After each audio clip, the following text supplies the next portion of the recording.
నమస్తే. Welcome to Telugu రాజ్యం. ఈరోజు మనతో పాటు ఉన్నారు సీనియర్ జర్నలిస్ట్ భరద్వాజ్ గారు. వారితో మాట్లాడేద్దాం. సార్ నమస్తే. నమస్తే. ఒక సర్వేకి సంబంధించిన రిపోర్టు సోషల్ మీడియాలో బాగా వైరల్ అవుతుంది.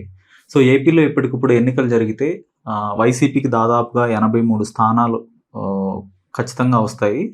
టీడీపీ, జేఎస్పీ, బీజేపీ కూటమికి 62 స్థానాలు, ఒక 30 స్థానాల వరకు టఫ్ ఫైట్ ఉండబోతుంది. అయితే ఈ టఫ్ ఫైట్ ఉన్న 30 స్థానాల్లో కూడా ఒక 14 సీట్ల వరకు వైసీపీ లీడింగ్లో ఉంది. మరొక 15 స్థానాల్లో కూటమి లీడింగ్లో ఉంది అంటూ వీళ్ళు ఒక రిపోర్ట్ చేశారు. ఐఐటిఎన్స్ గ్రూప్ పేరుతో ఈ సర్వే అయితే సర్క్యులేట్ అవుతుంది. ఓకే.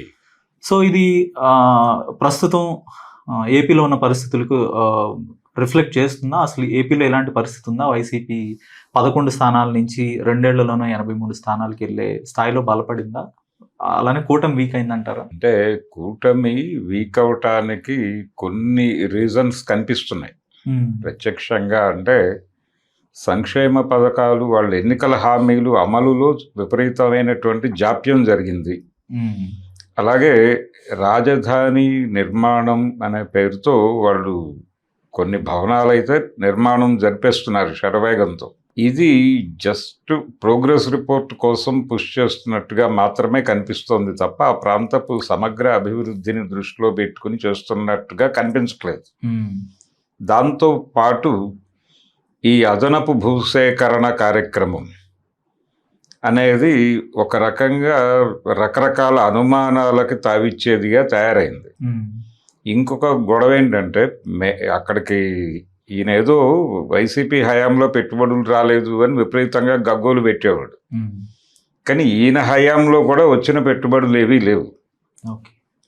ఆ వచ్చిన పెట్టుబడులు కూడా అమరావతిలో ల్యాండ్స్ తీసేసుకుంటున్నారు జనాల దగ్గర నుంచి. తీసుకుంటున్నారు, అభివృద్ధి మొత్తం ఇక్కడే చేస్తున్నాం అనే పిక్చర్ ఇస్తున్నారు. నిజానికి అది తప్పు అన్న వాళ్ళని తిడుతున్నారు. ఇంత గొడవ చేస్తూ మళ్ళీ ఈ పరిశ్రమలో వస్తున్న పెట్టుబడులను ఇంకెక్కడికో తరలిస్తున్నారు. ఇప్పుడు కియా అది అక్కడికి వెళ్ళిపోయింది, అనంతపురం జిల్లాకి. అలా కొంచెం రాయలసీమకి అటు పంపించేస్తున్నారు. వైజాగ్ గూగుల్ సెంటర్ వెళ్ళిపోయింది. అమరావతిలో కాన్షియస్గా ఏం పెడుతున్నారు, ఎందుకు భూములు తీసుకుంటున్నారు అనే దాని మీద ఎప్పటివరకు క్లారిటీ లేదు. ఏం చేయబోతున్నారు అనే దానికి సంబంధించి ముఖ్యమంత్రి గారి దగ్గర నుంచి ఏ ప్రకటన లేదు. ఆయన ఎవరైనా మాట్లాడితే మీదపడి తిట్టేస్తున్నాడు కానీ అభివృద్ధి వ్యతిరేకులు అని తిడుతున్నాడు తప్ప యాక్షన్ ప్లాన్ ఏమిటి, ఏం జరగబోతోంది, ఎందుకు భూములు తీసుకుంటున్నారు అనేది చెప్పట్లా. అలాగే అక్కడ ఒక ఎయిర్పోర్ట్ కడతానంటున్నాడు ఆయన. అక్కడ ఒక ఎయిర్పోర్ట్ కడతానంటున్నాడు. గన్నవరం ఇంటర్నేషనల్ ఎయిర్పోర్ట్ అనే పేరుతో భూములు సేకరించారు అక్కడ. అదేమీ పెద్ద దూరము కాదు. ఇది భోగాపురంతో పోలిస్తే ఇదేమీ దూరం కాదు కంపారిటివ్గా. అయినప్పటికీ ఇంకొక ఎయిర్పోర్ట్ అంటున్నాడు. విజయవాడ రైల్వే స్టేషన్ ఉండగా ఇంకొక 50 ప్లాట్ఫామ్లు 100 ప్లాట్ఫామ్లు రైల్వే స్టేషన్ అంటున్నాడు. ఈ గొడవ మీద జనాల్లో విపరీతమైన భయాలు మొదలైనాయి. అంటే కూటమి ప్రభుత్వం మన ఆస్తుల్ని మన ఆస్తులుగా మిగులుస్తుందా అనేటువంటి ఒక భయం మొదలైంది. ఈ గొడవతో పాటు కేంద్ర ప్రభుత్వ వైఫల్యాల ప్రభావం కూడా కూటమి ప్రభుత్వం మీద ఉంది. దాంతోపాటు వాళ్ళు చెప్పిన పద్ధతిలో ఉద్యోగాల రిక్రూట్మెంట్లు జరగటం లేదు. నిరుద్యోగులు చిరాగ్గా ఉన్నారు. అంటే ఏదో మెగా డిఎస్సి అనే పేరుతో ఒక కార్యక్రమం నిర్వహించారు. కానీ ఇప్పుడు రేపు రిటైర్ అవుతున్నటువంటి, ఈ సంవత్సరంలో రిటైర్ అవుతున్నటువంటి వాళ్ళ సంఖ్యకి సరితూగే స్థాయి రిక్రూట్మెంట్లు అయితే ప్రకటించలేదు ఇప్పటి వరకు. ఇవన్నీ చిరాగ్గా ఉంది. అన్ని సెక్షన్స్లోనూ ఉంది గొడవ. అలాగే ఉద్యోగులకు సంబంధించి వాళ్ళ వేతనాల పెంపుకు సంబంధించి కానీ డిఏ ఇష్యూస్ కానీ ఏవి కూడా ప్రాపర్గా పరిష్కారం కాలేదు. అంటే ఎన్నికలకి ముందు వాళ్ళకి రకరకాల పిక్చర్స్ చూపించారు. బయటకు చెప్పకుండా రహస్య సమావేశాలు చాలా జరిపారు. వాటిలో చాలా భ్రమలు కల్పించారు. ఏ ఒక్కటి కూడా నెరవేరలేదు. ఆ చిరాకులో ఉన్నారు వాళ్ళు. ఇలా చాలా సెక్షన్స్లో గొడవ ఉంది. అలాగే రైతాంగానికి సంబంధించి సాగునీరు సరఫరా చేసేటువంటి కాలువల పూడికలు తీయటము లాంటి కార్యక్రమాలు కూడా సరిగ్గా జరగలేదు. అది గొడవ ఉంది రైతుల్లో.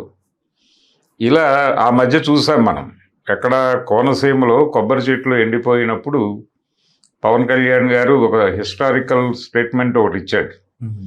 ఏమని చెప్పాడు ఆయన? తెలంగాణ వాళ్ళ దిష్టి తగిలి ఇక్కడ కొబ్బరి చెట్లన్నీ ఎండిపోయినాయి అన్నాడు. కానీ నిజానికి అవి ఎండిపోవడానికి కారణం కాలువల పూడిక తీయకపోవడం వల్ల నీటి సరఫరాలు జరుగుతున్న లోపం.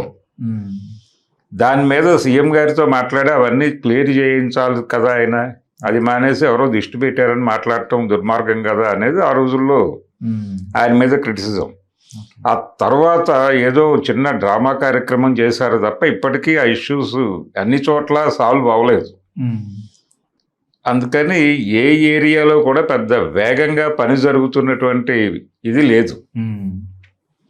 కాకపోతే అక్కడ అమరావతిలో ఒక కొన్ని ఈ ఎమ్మెల్యేలకి వాళ్ళకి ఇళ్ళు నిర్మాణం కంప్లీట్ చేశారు. తర్వాత ఈ జడ్జీల నివాస గృహాలు ఒకటి కంప్లీట్ అయింది. అవి రెండు కొంచెం బీభత్సమైనటువంటి స్థాయిలో వాళ్ళు ప్రారంభోత్సవం చేశారు. దాంతోపాటు ఈ భోగాపురం ఎయిర్పోర్టుని తన ఖాతాలో వేసేసుకుని అదొక హడావిడి చేశాడు ఆయన. గూగుల్ డేటా సెంటర్ మీద వైజాగ్ వాసుల్లో ఉన్నటువంటి భయం, అక్కడ పర్యావరణం ఏమైపోతుంది అనే దాంతోపాటు విశాఖకి నీటి ఎద్దడి తగలబోతోంది బలంగా. అంటే ప్రతిరోజు నీటికి కూడా డబ్బులు వెచ్చించాల్సిన పరిస్థితి వస్తుంది. నీరు దొరకకపోవడం కాదు, ప్రతి ఇంటి వాళ్ళు నీరు కొనుక్కోవాల్సిన పరిస్థితి. అది కొంచెం ఎక్కువ డబ్బులు పెట్టి కొనాల్సిన పరిస్థితికి తీసుకెళ్తున్నారు వైజాగ్ని అనేది ఆల్రెడీ అక్కడ హెచ్ఆర్ఎఫ్ అనేటువంటి ఒక సంస్థ ఆ పనిలో ఉంది. ఇన్ని గందరగోళాల మధ్య వాళ్ళు అనుకున్నట్టుగా వాళ్ళ గ్రాఫ్ అయితే పెరగలేదు. ఇప్పటికీ నోరు తెరిస్తే వాళ్ళు మాట్లాడేది పాత ప్రభుత్వం చేసిన దుర్మార్గాల నుంచి ప్రజల్ని బయటకు తీసుకురావడానికే మాకు ఈ టైం అంతా సరిపోయిందని మాట్లాడుతున్నారు, కానీ అది కూడా కరెక్ట్ కాదు. రెండోది, మీడియా మీద విపరీతమైన ఆంక్షలు.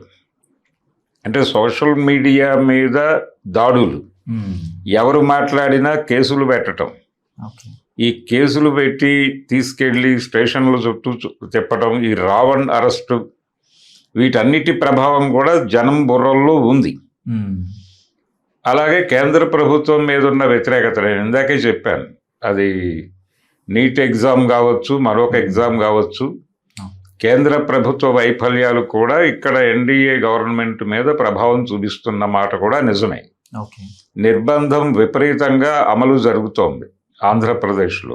పోలీసింగ్ పెరిగింది, ప్రతి ఒక్కరి మీద నిఘా, టార్చర్, ఇది ఒక సైకలాజికల్ ఇష్యూగా మారిపోయింది.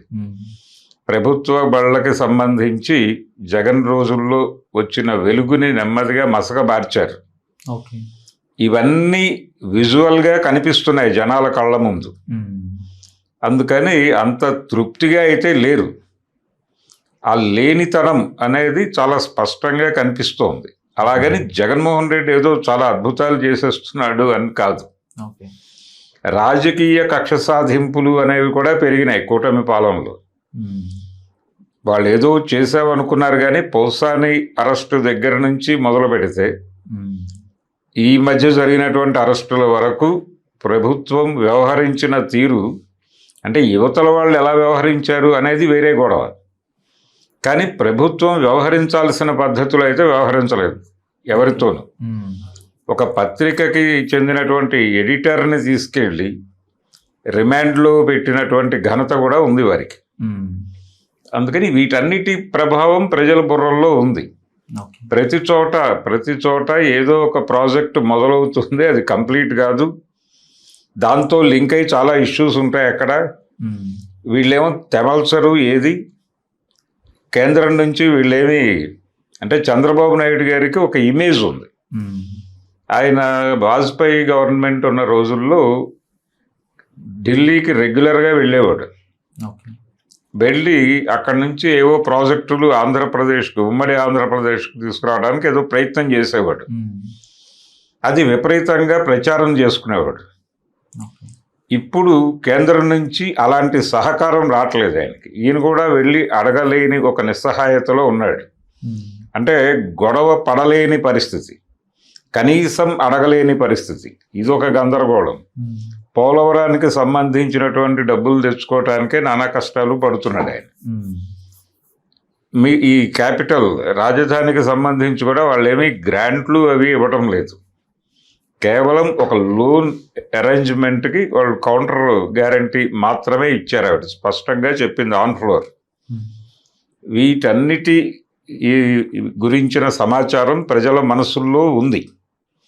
అందుకని వాళ్ళేమీ బ్రైట్గా లేరు. ఇప్పుడు ఏదో ఎన్నికలు పెట్టేస్తే ఆ 11 కూడా రావు అని మాట్లాడేస్తున్నారు, కానీ పరిస్థితి అంత బ్రైట్గా లేదు. ఈ సర్వేలో చెప్పినట్టుగా 83 అనే కదా చెప్పారు వాళ్ళు. వైసీపీకి 83, కూటమికి 62. ఈ 62లో జన సైనికుల పరిస్థితి ఏమిటి, వాళ్ళతో కలిపి చెప్పారు. బీజేపీ జనసేన కలిపి. జనసేన ఈసారి కొంత చొరవ చేసేటువంటి ప్రమాదం ఉంది. అంటే ఆయన ఆల్రెడీ ఓపెన్ అయ్యాడు, నిన్న ఇప్పుడు ఓపెన్ అయ్యాడు. ఓపెన్ అయ్యి ఆ రోజున ఒక దుర్మార్గ పాలన అంతం చేయటానికి మనం రాజీ పడి, ప్రజల కోసం రాజీ పడి, ఈ 26 వాళ్ళు పోటీ చేసింది 21. ఆ 21 సీట్లకి మనం అంగీకరించాం. ఇప్పుడు ఆ పరిస్థితి కాదు అని చెప్పాడు ఆయన. అంటే ఈసారి ఎక్కువ సీట్లు అడుగుతాము అని చెప్పడానికి ఆయన ఈ స్థానిక సంస్థల ఎన్నికల్లో మనం ప్రతి చోట పోటీ చేద్దాం, వాళ్ళు వద్దన్నా పోటీ చేసేద్దాం, గెలుస్తామా లేదా అనేది వేరే గొడవ అనే మాట అనేసాడు. దాని మీద ఇంకా లోకేష్ దగ్గర నుంచి రియాక్షన్ రాలా. కనుక ఈలోపు తెలుగుదేశం పార్టీలో అంతర్గతంగా ఈ లోకేష్ రాజ్యము, బాబు రాజ్యము, ఈ రెండిటి మధ్య ఉన్న గందరగోళం, ఇంటర్నల్ క్రైసిస్లు ఉన్నాయి. దాంతోపాటు కూటమిలో జనసేనతో సయోధ్య ఉండటం లేదు, జన సైనికుల్ని ప్రతి నియోజకవర్గంలోనూ ఇబ్బందులకు గురి చేస్తున్నారు అనేది బలంగా ఫోకస్ అయిపోయింది. కాబట్టి దాని ప్రభావం కూడా ఉంది. ఇవన్నీ క్యాలిక్యులేట్ చేసుకుంటే ఆ 62 అని చెప్తున్నది కూడా వచ్చే పరిస్థితి కనిపించటం లేదు. ఏది వాళ్ళ ముగ్గురు కలిసి పోటీ చేస్తారా చేయరా అనేది కూడా ఒక డౌట్ ఉంది. వాళ్ళు కలిసి పోటీ చేసినా కానీ 62 వస్తాయి అనేది కూడా అనుమానమే. ఇంకా డౌన్ అవ్వచ్చు. అంటే వీళ్ళు దాదాపు 50 నుంచి 60 అని అనుకుంటున్నారు. ఏది రాయలసీమ ఇవన్నీ కలుపుకుని ఈ 21కి డబల్ ఫిగర్ అడగాలనేది వీళ్ళ ఉద్దేశం, జనసేన వాళ్ళది. బీజేపీ కూడా ఏదైనా పెంచమని అడిగే అవకాశం ఉంది. పెంచితే అప్పుడు పరిస్థితి ఏమిటి అనేది, వాళ్ళు అన్నీ గెలవగలరా, అంత ప్రభావం చూపించగలరా పవన్ కళ్యాణ్ గారు, అసలు ఆ 21 మళ్ళీ వస్తాయా లేదా అనేది డౌట్ ఉంది. ఇన్ని గందరగోళాల మధ్య ప్రస్తుతం ఆంధ్రప్రదేశ్ రాజకీయ చిత్రం ఉంది. అందుకని ఈ సర్వేలో చెప్పినది కొంత బ్రైట్ ఫిగర్సే రిఫ్లెక్ట్ చేస్తుంది. అయితే అంటే క్షేత్రస్థాయిలో అంటే కంపారిటివ్గా ఇవి బెటర్గానే ఉన్నాయి. క్షేత్రస్థాయిలో ఉన్న గందరగోళంతో పోలిస్తే ఇది బెటర్ ఫిగరే. కూటమికి బెటర్ ఫిగర్ అంటారా? ఓకే. కానీ క్షేత్రస్థాయిలో పరిస్థితి ఇంకా కూటమికి ప్రతికూలంగా ఉంది. ఓకే. ఈ 62 రావటం కూడా కష్టమే అని నేను అనుకుంటున్నాను. ఓకే, ధన్యవాదాలు sir. Thank you. Hello, Telugu రాజ్యం ఛానల్ చూస్తున్నారా? సామాజిక, రాజకీయ, జీవన చిత్రణే తెలుగు రాజ్యం. అతిశయోక్తులు, అసత్యాలు ఉండవు. రాజకీయ కోణం కాదు, ప్రజా కోణమే కొలబద్ద. తెలుగు రాజ్యం వీక్షణ మీ ఉత్తమ అభిరుచికి నిదర్శనం.